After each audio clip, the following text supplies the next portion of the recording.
नमस्कार, आप देख रहे हैं भारत की बात। मैं आपके साथ शोभना यादव।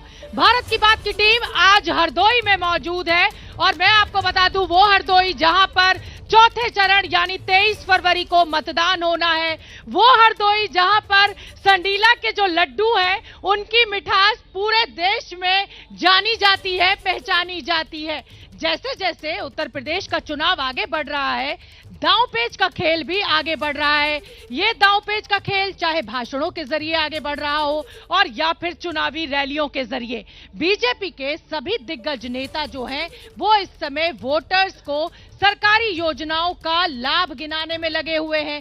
खुद प्रधानमंत्री नरेंद्र मोदी आज फतेहपुर में मौजूद थे और फतेहपुर में उन्होंने सरकारी योजनाएं जो हैं, जो सरकारी स्कीम्स हैं, उनको गिनाया। लेकिन समाजवादी पार्टी के नेता अखिलेश यादव बीजेपी के सभी दावों को खारिज कर रहे हैं।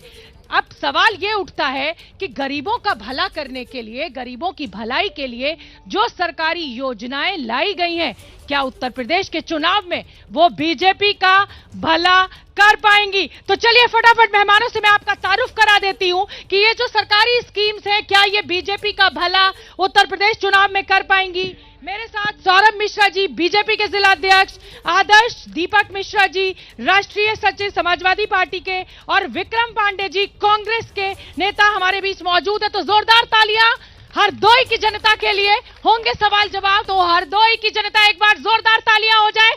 और सवाल की शुरुआत मैं करूंगी सौरभ मिश्रा जी से। गरीबों की भलाई के लिए जो सरकारी योजनाएं गिनाई जा रही हैं, क्या बीजेपी का भला उन सरकारी योजनाओं के वोटर्स से होगा?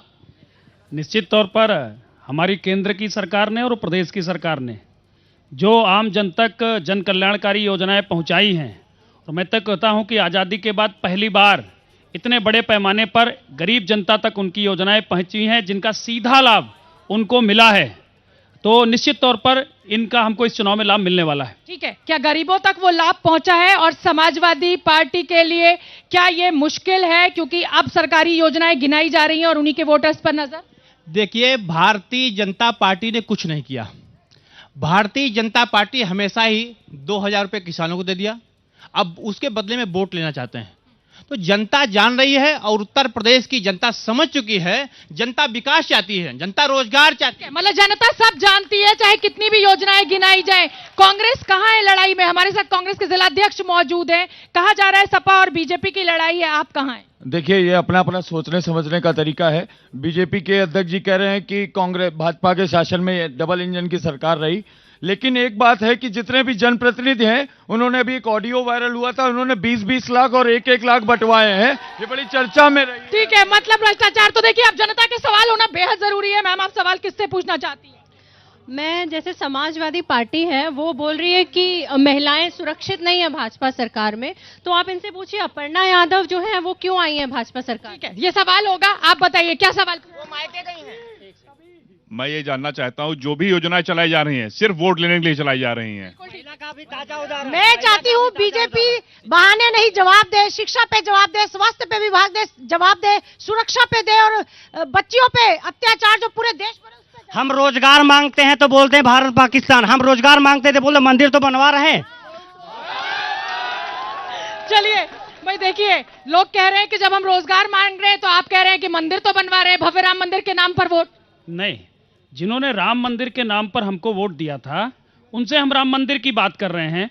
जिन्होंने हमको रोजगार के नाम पर वोट दिया है 4.5 मतलब जनता को बांटने का काम आप कर रहे हैं। अगर मैं आपको राम मंदिर के नाम पर वोट नहीं दूंगी तो आप मुझे विकास का फायदा नहीं देंगे? नहीं, राम मंदिर हमारी आस्था का प्रतीक था। सभी की आस्था का प्रतीक है वो, हर हिंदू की आस्था का प्रतीक है। हर हिंदू की आस्था का प्रतीक है, तो जिनको अच्छा लगा होगा उस नाम पर वोट देंगे। नहीं तो रोजगार के नाम पर 4.5 लाख से अधिक सरकारी नौकरियां हमने दी हैं, समाजवादी पार्टी ने सिर्फ 2.5 लाख।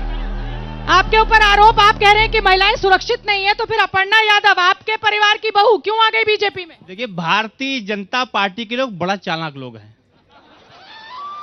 आपको पता है स्वाति सिंह का क्या हुआ? महिलाओं की बात करने वाली भाजपा स्वाति सिंह के साथ गद्दारी कर दी। एक गद्दार लोग हैं भारतीय जनता पार्टी। और कांग्रेस कह रही है लड़की हूं लड़ सकती हूं, लेकिन अभी अध्यक्ष जी कह रहे हैं 4.5 लाख रोजगार दिया। इससे पहले वाले वक्त 5 लाख बता रहे थे।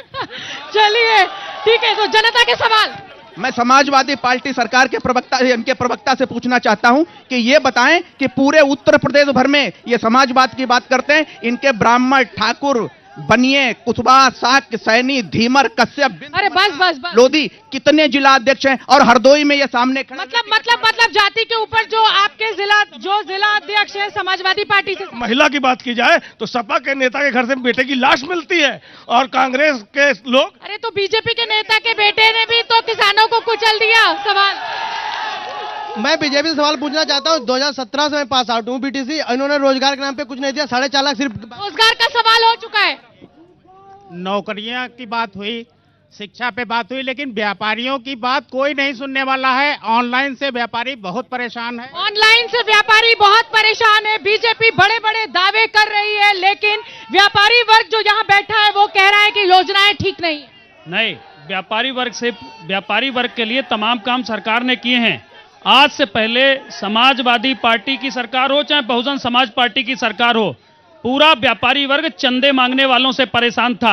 इन 5 वर्षों में कोई व्यापारी कहे कि कोई भारतीय जनता पार्टी का कार्यकर्ता उनके लिए पार्टी काम के लिए चंदा उनके पास मांगने गया? वसूली, अपहरण, हत्या, ये व्यापारी, भ्रष्टाचार, गुंडाराज का आरोप लगातार बार समाजवादी पार्टी पर लग रहा है। देखो, भारतीय जनता पार्टी में जितना भ्रष्टाचार है वो किसी सरकार में नहीं रहा। आप लोग एक दूसरे के ऊपर आरोप लगाते हैं, लेकिन कोई आधार नहीं होता है उन आरोपों का। ये कहते हैं जो राम को लाया हम उनको लाएंगे।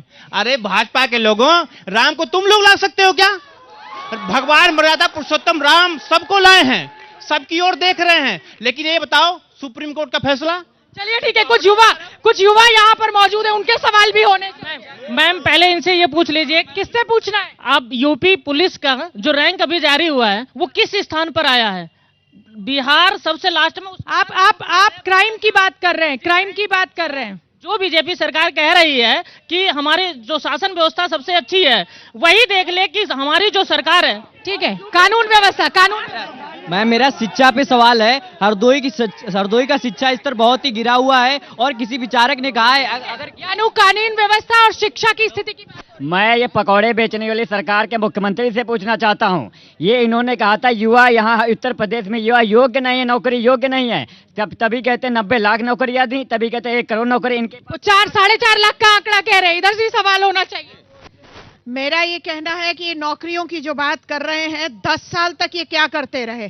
तब तो एक भी नौकरी नहीं दी। और क्योंकि मैं एक कॉलेज की स्कूल की मैनेजर हूं, मैं जानती हूं कि 10 साल से जो सवाल भाषण नहीं, सवाल। तो मैं इनसे यही पूछना चाहती हूं कि ये क्या कर रहे थे? समाजवादी पार्टी ने क्या किया? राम को लाने वालों की बात छोड़ दो, क्या ये कृष्ण को लाएंगे? इनसे पूछो। चलिए देखिए, यहाँ पर कानून व्यवस्था की बात युवाओं के द्वारा की जा रही है, शिक्षा की बात की जा रही है, तमाम छात्र सड़कों पर है। क्या जवाब? देखिए, हर सरकार में जब भी चुनाव आता था किसी सरकार के बाद में, तो ध्वस्त कानून व्यवस्था चुनाव का मुद्दा होता था। लेकिन इस बार मुद्दा है कि अपराधियों पर बुलडोजर चल रहा है, जेसीबी चल रही है, उनके खिलाफ सख्त कार्रवाई हो रही है। तो क्या बुलडोजर चलाकर और एनकाउंटर कर ही आप कानून व्यवस्था को संभाल पाएंगे? अपराधियों के खिलाफ बुलडोजर चलता है और भगवान सिर्फ वो तो आप बाहुबलियों के खिलाफ चला रहे हैं ना बुलडोजर, उसके नाम पर आप जनता को ये संदेश देने की कोशिश क्यों कर रहे हैं कि इससे कानून व्यवस्था बहाल होगी? बाहुबली तो जेल में आप डालिए ना। पर अपराधियों के खिलाफ में जब सरकार का खौफ होगा, कानून व्यवस्था का पालन कराने वालों का खौफ होगा, तो निश्चित तौर पर कानून व्यवस्था प्रदेश की। ठीक है, समाजवादी पार्टी के ऊपर देखिए, उन मैडम ने बैठ के आरोप लगाया कि 10 साल तक सत्ता में रहे, तब नौकरियां क्यों नहीं आप पैदा कर पाए? समाजवादी पार्टी ने सबसे ज्यादा नौकरी देने का काम किया है। और भारतीय जनता पार्टी ने क्या किया? हिंदू मुस्लिम कराने का काम किया, मंदिर मस्जिद करने का काम किया। मैं बताना चाहता हूं, देश के प्रधानमंत्री नरेंद्र मोदी जी पाकिस्तान खीर खाने क्यों गए? अगर हमारा क्या जिक्र है? बीजेपी कह रही है कि पूरे जितने उत्तर प्रदेश के गुंडे हैं वो भाग गए और भयमुक्त समाज रहा। सबसे बड़ा जिसने किसानों के ऊपर गाड़ी चढ़ाई वो आदमी अमित शाह के पीछे खड़ा रहता है हर समय। ठीक है, सवाल का वक्त है।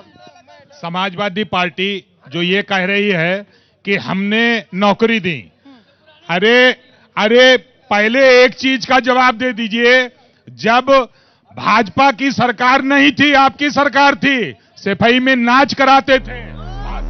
आप तो सवाल नहीं है ये। हम यही सवाल कर रहे हैं, भारतीय जनता पार्टी की सरकार पे उंगली उठाने से पहले अपने दामन में झांकने का काम करिए। भारतीय जनता पार्टी के यहाँ से जो प्रत्याशी हैं, उन्होंने 40 सरकार से 40 साल हो गए उनको यहाँ से रहते हुए, चाहे वो सपा में हो चाहे वो भाजपा में हो, मतलब पार्टी दल बदलते रहते हैं। बदलते रहे तो उन्होंने युवाओं के लिए, बेरोजगारों के लिए क्या यहाँ पे अवसर प्रदान। देखिए, सबसे बड़ा मुद्दा अगर निकल कर कुछ आ रहा है तो वो युवाओं की नौकरियां, युवाओं की परेशानी निकल कर आ रही है। सीनियर सिटीजन के लिए इन्होंने क्या किया? महिलाओं के लिए परिवहन फ्री कर रहे हैं, सीनियर सिटीजन के लिए क्या कर रहे हैं? पेंशन की जो बड़ी मांग है वो लगातार की जा रही है। चलिए, आप पहले बोलना चाह रहे हैं। अगर भारतीय जनता पार्टी के लोग पेंशन बहाली कर दें, अगर भारतीय जनता पार्टी के लोग 300 बिजली यूनिट फ्री देने का काम कर दें, तो मैं इनको वोट दे दूंगा। चलिए, देखिए, समाजवादी पार्टी का नेता, एक वोट आपका बढ़ जाएगा, लेकिन पेंशन स्कीम का जिक्र बार बार किया जा रहा है। एक तो आप मेरी पहले पूरी बात सुनिए, आप बार बार माइक पीछे हटा लेती मेरी पूरी बात सुनने से पहले। देखिए, जब 2003 में 4 में पुरानी पेंशन खत्म हुई थी, तब समाजवादी पार्टी की सरकार थी। मेरा समाजवादी पार्टी के लोगों से पूछना है कि तब ये पेंशन क्यों खत्म हुई। उसके बाद 2012 से 17 के बीच में पूर्ण बहुमत की इनकी सरकार रही। इन्होंने 300 यूनिट बिजली क्यों नहीं फ्री की और पुरानी पेंशन क्यों नहीं बहाल की? इसके पीछे अपनी मंशा बताएं। बिल्कुल, देखिए, बड़ा सवाल निकलकर सामने आया है कि उस दौर में जब आप सत्ता में थे तब तो आपने किसानों को फ्री बिजली या डोमेस्टिक फ्री बिजली की बात नहीं की। आज जब आपको वोट मांगना है, वोट की दरकार है, तो आप फ्री बिजली की बात कर रहे हैं। देखिए, अखिलेश यादव जैसा नेता होना बड़ा मुश्किल है। अखिलेश यादव जी जानते हैं नौजवानों का भविष्य अगर नौजवानों को नौकरियां मिल सकती है तो समाजवादी पार्टी की सरकार मिल सकती है। अगर किसानों को फ्री, मेरा सवाल फ्री बिजली को है, किसानों को फ्री बिजली अगर कोई दे सकता है तो अखिलेश यादव भी दे सकते हैं और देने जा रहे हैं। अगर भाजपा के लोगों ने क्यों नहीं किया? हमारे नेता करने जा रहे हैं, आप वादा क्यों नहीं कर रहे हो? आप करिए। छोटी सी टिप्पणी, ये जब कुछ जवाब नहीं बचता तो चिल्लाने लगते हैं। पूरा देश बेच दिया अंबानी अडानी को, इनके पास नौकरी देने के लिए कुछ बचा नहीं है, सब प्राइवेटाइज कर दिया, नौकरी कहां से दोगे? ठीक है, समाजवादी पार्टी साफ हो जाएगी। तो इसी चक्रव्यूह से निकालने के लिए खुद नेताजी यानी कि मुलायम सिंह यादव आज करहल में चुनाव प्रचार करने के लिए पहुंचे और अखिलेश यादव के लिए करहल का एक भावनात्मक जुड़ाव भी है, क्योंकि करहल में जैन इंटर कॉलेज से मुलायम सिंह यादव ने शिक्षा प्राप्त की है और वहीं पर वो शिक्षक रहे हैं। तो अब हम आपको एक स्पेशल रिपोर्ट दिखाएंगे जिसमें हम दिखाएंगे कि तीसरे चरण का चुनाव आखिर सबसे बड़ा चुनाव क्यों हो गया है।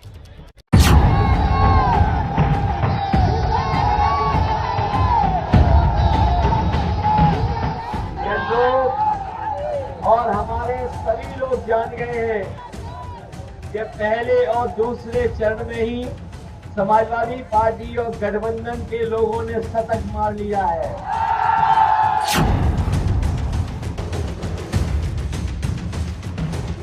पहले और दूसरे चरण में सपा का सुपड़ा साफ।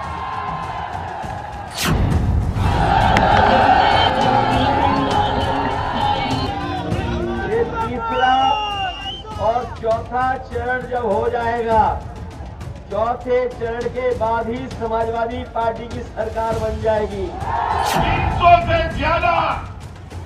300 से ज्यादा सीटों के साथ उत्तर प्रदेश में फिर से एक बार भारतीय जनता पार्टी की सरकार बनने जा रही है।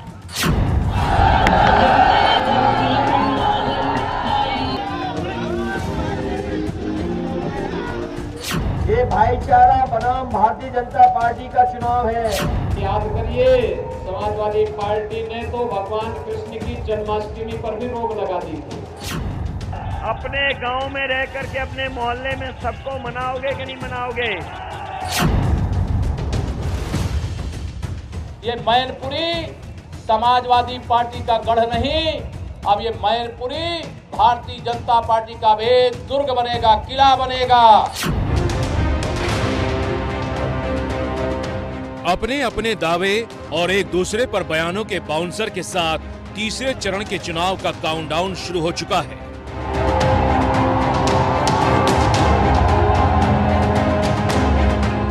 तीसरे फेज के चुनाव में 16 जिलों की 59 सीटों पर वोटिंग है। उत्तर प्रदेश का ये इलाका वैसे तो प्रचार में परिवारवादी राजनीति के लिए चर्चित हो रहा है, लेकिन इस इलाके के हर जिले की अपनी एक पहचान है।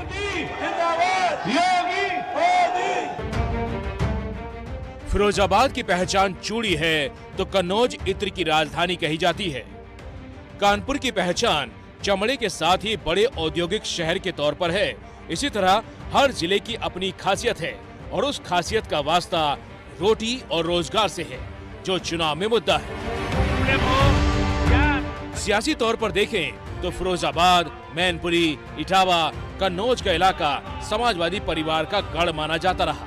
हालांकि 2017 के विधानसभा और 2019 के लोकसभा चुनाव में समाजवादी परिवार अपने गढ़ को नहीं बचा पाया था। इस बार अपने इसी किले पर दोबारा कब्जे के लिए अखिलेश यादव मैनपुरी की करहल सीट से मैदान में है। अखिलेश यादव की रणनीति करहल के जरिए आसपास की विधानसभा सीटों पर यादव मतों की गोलबंदी समाजवादी पार्टी के पक्ष में कराने की है। 2017 के विधानसभा चुनाव में इलाके की 59 में से 49 सीटें बीजेपी ने जीत ली थी, जबकि यादव बहुल इलाका और समाजवादी पार्टी का गढ़ होने के बावजूद पार्टी को सिर्फ 8 ही सीटें मिली थी। इस बार अखिलेश यादव की रणनीति इन नतीजों को उलटने की है। ये तीसरा और चौथा चरण जब हो जाएगा, चौथे चरण के बाद ही समाजवादी पार्टी की सरकार बन जाएगी और 7वें चरण तक आप देख लेना, भारतीय जनता पार्टी के बूथों पर सन्नाटा छा जाएगा और भूत नाचेंगे भूत। जिन 16 जिलों में तीसरे फेज में वोटिंग है, उनमें फिरोजाबाद, मैनपुरी, कासगंज, एटा, फर्रुखाबाद, कन्नौज, इटावा और झांसी यादव बहुल जिले हैं। और इसी यादव बहुल इलाके में जीत का परचम लहराने के लिए समाजवादी पार्टी से लेकर बीजेपी के नेता तक जोर लगा रहे हैं। पिछले 4 दिनों में बीजेपी के उम्मीदवारों को जिताने के लिए अमित शाह से लेकर सीएम योगी तक इस इलाके में सभाएं कर रहे हैं। मैनपुरी वालों ने उस पर 300 पार का महल बनाना है, महल बनाना है। अपने परिवार और खानदान के बाहर वो सोच ही नहीं सकते, लेकिन चूंकि सोच परिवारवादी है, इसलिए किसी दूसरे को पनपने ही नहीं देंगे, आगे बढ़ने ही नहीं देंगे। और यही तो करते थे ये लोग। बीजेपी के दिग्गज ताबड़तोड़ रैलियां कर अखिलेश यादव और समाजवादी पार्टी पर निशाना साध रहे हैं, जिससे समाजवादी परिवार पर हमला कर वो गैर यादव वोटरों को एकजुट कर सके। ऐसा होने से उनको लगता है कि पिछला प्रदर्शन दोहराया जा सकता है। बीजेपी की इस रणनीति की पुष्टि टिकट बंटवारे से भी होती है। तीसरे फेज की 59 सीटों में बीजेपी ने सिर्फ एक यादव उम्मीदवार उतारा है, जबकि समाजवादी पार्टी ने 16 और बीएसपी ने 3 उम्मीदवार दिए हैं। अखिलेश यादव का जब मैनपुरी की करहल सीट से चुनाव लड़ने का ऐलान हुआ था, तब ये माना जा रहा था कि लड़ाई एक तरफा होगी, लेकिन बीजेपी ने केंद्रीय मंत्री एसपी सिंह बघेल को उतारकर मुकाबला दिलचस्प बना दिया। शायद यही वजह है कि अखिलेश के लिए आज मुलायम सिंह यादव को भी वोट मांगने करहल जाना पड़ा। लाखों लोग हैं, इसलिए बड़ी उम्मीद के साथ आए हैं, तो मैं विश्वास दिलाता हूँ समाजवादी पार्टी आपकी उम्मीदों को पूरा करेंगे। आज एक तरफ बेटे के लिए मुलायम सिंह यादव ने वोट मांगा, तो दूसरी ओर करहल में ही अमित शाह ने बीजेपी उम्मीदवार एसपी सिंह बघेल का प्रचार किया। मेरा कार्यक्रम आज बुंदेलखंड में लगा था। मैंने सामने से रिक्वेस्ट की है कि भाई मुझे करहल में जाना है, प्रोफेसर एसपी बघेल और प्रियरंजन आशु दिवाकर को जिताने के लिए जाना है। और इसलिए मैं आज इस चौराहे पर करहल की महान जनता को प्रणाम करने के लिए आया हूं। माताओं, भाइयों, बहनों, बीजेपी के नेता करहल में प्रचार का जोर लगाकर अखिलेश को घर में ही घेरने की कोशिश कर रहे हैं। इससे पहले मंगलवार को डिप्टी सीएम केशव प्रसाद मौर्य ने करहल के बरनाहल में सभा की और बीजेपी को जिताने की अपील की। मैं आप सब लोगों से आज यहाँ पर यही कहने के लिए आया हूँ कि मैनपुरी को भी भारतीय जनता पार्टी का कमल खिला करके परिवारवाद की गंदी राजनीति से इस प्रदेश को मुक्त कराने के लिए पूरे यूपी में भाजपा की लहर चल रही है। हम फिर से 300 से ज्यादा सीटें जीतने जा रहे हैं। 10 मार्च को वोटों की गिनती के बाद ये समाजवादी पार्टी हो चाहे जो भी पार्टियां हो, उनका सबका सफाया होना है, लेकिन समाजवादी पार्टी का नाम बदल करके यूपी की जनता समाजवादी पार्टी करने वाली है। समाजवादी पार्टी। करहल में यादव 38%, एससी 17%, शाक्य 13%, ब्राह्मण 7%, ठाकुर 9%, अल्पसंख्यक 6%, अन्य 10% है। वैसे बीजेपी के सांसद रहे नरेश अग्रवाल ये दावा कर रहे हैं कि करहल में अखिलेश यादव के सामने सबसे बड़ी चुनौती उनके चाचा शिवपाल सिंह यादव हैं। शिवपाल की करहल और आसपास के इलाके में अच्छी पकड़ मानी जाती है। तो उन्होंने जिस तरीके से शिवपाल को खर्च कराओ, आज भी शिवपाल के प्रति जितनी घृणा उनके अंदर है वो कहीं न कहीं करहल में उनके निगेटिव जाएगी, इतना उनको मान के चलना चाहिए। मैनपुरी, फिरोजाबाद, इटावा ये सब शिवपाल का गढ़ है, मुलायम सिंह का गढ़ है, ये अखिलेश का गढ़ नहीं है, रामगोपाल जी का गढ़ नहीं है, ये शिवपाल का गढ़ है। और अब उनके गढ़ में अगर शिवपाल को मात देंगे तो मात अपने आप भी खाएंगे। नरेश अग्रवाल एक जमाने में मुलायम के करीबी हुआ करते थे, लिहाजा उनकी ये बात गौर करने वाली है।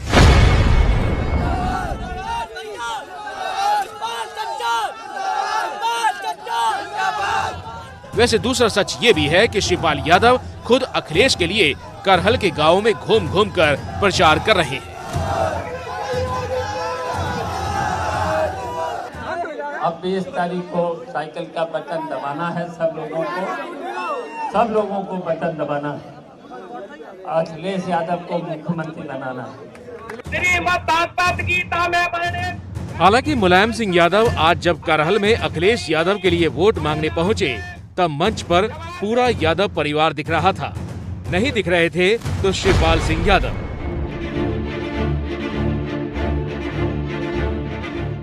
शिवपाल की सीट पर भी तीसरे चरण में चुनाव है, हो सकता है वो अपना प्रचार करने में लगे हों, लेकिन इस मंच पर उनकी गैर मौजूदगी कुछ सवाल तो जरूर उठा रही है। मंच पर मुलायम सिंह यादव के साथ धर्मेश यादव, तेज प्रताप यादव पहले से मौजूद थे। जो बेटी जलाए हैं हम उनको भगाएंगे, जो साढ़ को लाए हैं हम उनको हटाएंगे। यूपी में सपा वाली साइकिल को जिताएंगे।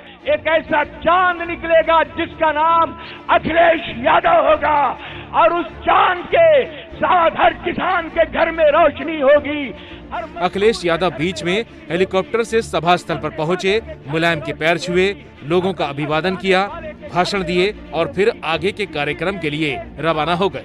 पूर्व एमएलसी सुभाष चंद्र यादव जी। लेकिन मंच पर जब अखिलेश अपना भाषण दे रहे थे तब उन्होंने एक शब्द का जिक्र किया। आप भी करहल में अखिलेश के बोले गए उस शब्द को सुनिए और उसके मायने निकालिए। अपने घर रहना, अपने आसपास के लोगों को मनाना, अपने आसपास के लोगों को अपने साथ लेकर के साइकिल चुनाव चिन्ह के लिए सहयोग और मदद मांगना। बताओ आज के बाद कहीं मत किसी से गांव में रहना, सड़क पर नहीं रहना है। ये विरोधी लोग कुछ भी कह सकते हैं, कुछ भी साजिश कर सकते हैं। बताओ षड्यंत्र साजिश से बचाओगे कि नहीं बचाओगे? अपने गांव में रह करके अपने मोहल्ले में सबको मनाओगे कि नहीं मनाओगे?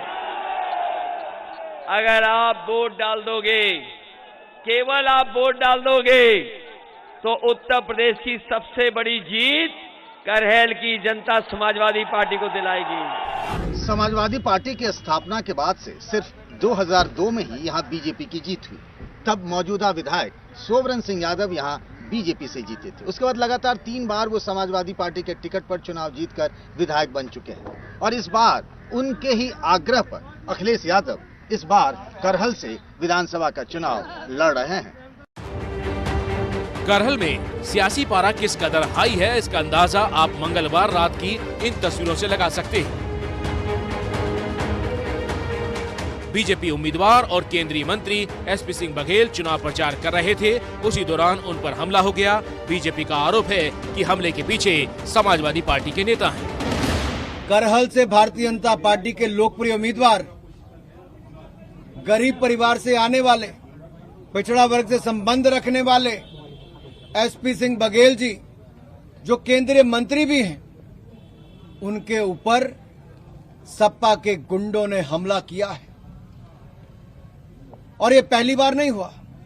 पिछले जितने भी चुनावों का उदाहरण देखेंगे, हर चुनाव में मैनपुरी का नाम आता है, तो मैनपुरी में इस तरह की घटनाओं को अंजाम समाजवादी पार्टी के गुंडे देते हैं, उनके कार्यकर्ता देते हैं। एक तरह से करहल तीसरे फेज के चुनाव का पावर सेंटर बना हुआ है।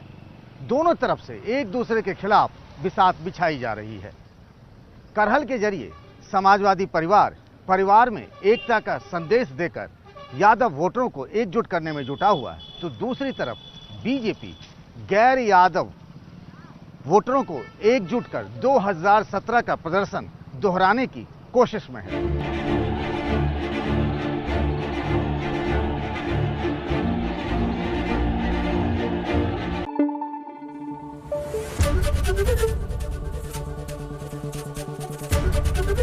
एबीपी न्यूज आपको रखे आगे।